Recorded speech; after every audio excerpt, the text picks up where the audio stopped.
Je crois que Jésus-Christ a souffert sous Ponce Pilate, a été crucifié, est mort et a été enseveli.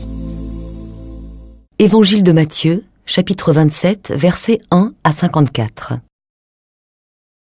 Le matin, de bonne heure, les chefs des prêtres et les anciens du peuple décident tous ensemble de faire mourir Jésus.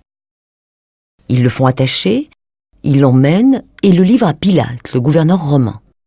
Judas, celui qui a livré Jésus, voit qu'on l'a condamné.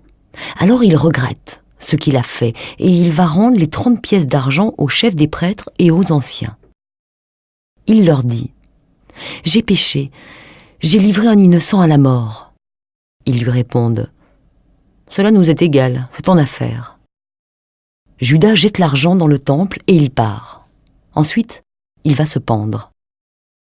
Les chefs des prêtres ramassent l'argent en disant « Nous n'avons pas le droit de le mettre avec les offrandes du temple. En effet, c'est le prix du sang. » Ils se mettent d'accord et avec cet argent, ils achètent le champ du potier. Là, on enterrera les étrangers. Voilà pourquoi ce champ s'appelle encore aujourd'hui le champ du sang. Ainsi se réalise ce que le prophète Jérémie a dit. Ils ont pris les 30 pièces d'argent. C'est la somme que le peuple d'Israël a décidé de payer pour lui.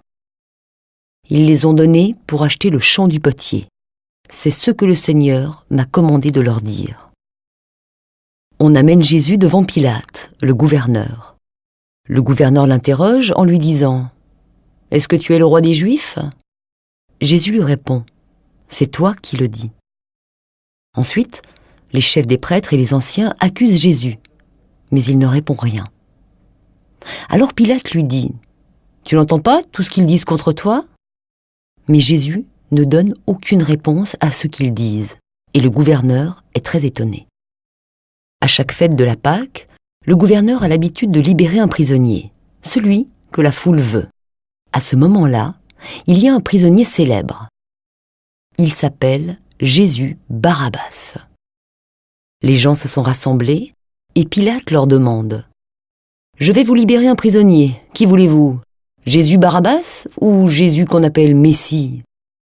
En effet, Pilate sait bien qu'ils lui ont livré Jésus par jalousie. Pendant que Pilate est assis au tribunal, sa femme envoie quelqu'un pour lui dire « Ne t'occupe pas de l'affaire de cet homme innocent. Cette nuit, dans un rêve, j'ai beaucoup souffert à cause de lui. » Les chefs des prêtres et les anciens poussent la foule à demander Barabbas et à faire mourir Jésus. Le gouverneur leur dit « Je vais vous libérer un prisonnier. Lequel des deux voulez-vous » Ils répondent « Barabbas !» Pilate leur demande « Qu'est-ce que je vais donc faire de Jésus qu'on appelle Messie ?» Tout le monde répond « Cloue-le sur une croix !» Pilate leur dit « Qu'est-ce qu'il a donc fait de mal ?» Mais ils se mettent à crier encore plus fort « Cloue-le sur une croix !» Pilate voit qu'il n'arrive à rien et l'agitation est de plus en plus grande. Alors, il prend de l'eau et il se lave les mains devant la foule en disant « Je ne suis pas responsable de la mort de cet homme. C'est votre affaire. » Tout le peuple lui répond « Nous acceptons d'être responsables de la mort de cet homme, nous et nos enfants. » Alors, Pilate leur libère Barabbas. Il fait frapper Jésus à coups de fouet et il le livre aux soldats pour qu'ils le clouent sur une croix. Alors les soldats romains emmènent Jésus dans le palais du gouverneur.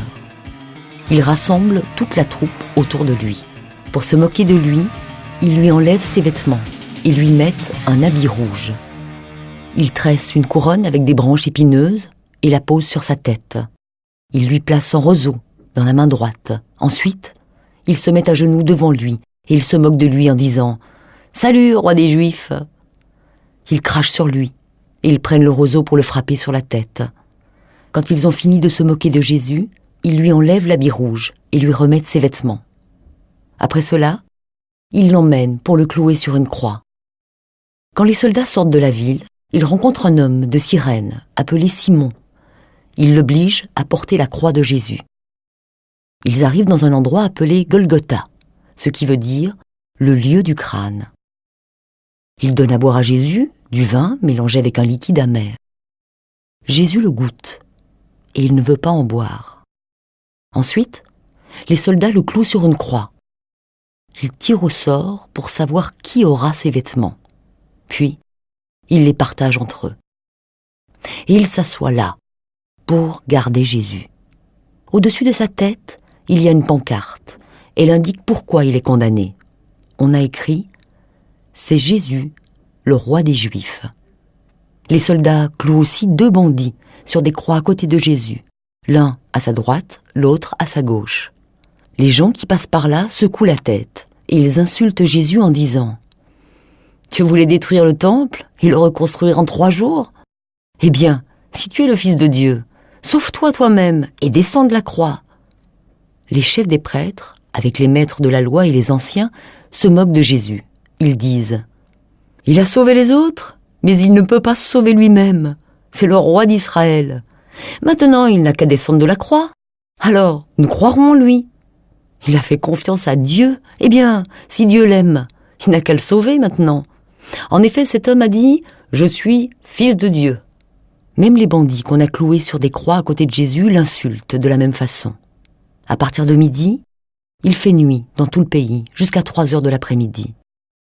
Vers 3 heures, Jésus crie très fort. « Élie, Élie, lema sabachthani » Cela veut dire « Mon Dieu, pourquoi m'as-tu abandonné » Parmi ceux qui sont là, certains l'entendent et disent « Il appelle Élie » Aussitôt, l'un d'eux part en courant.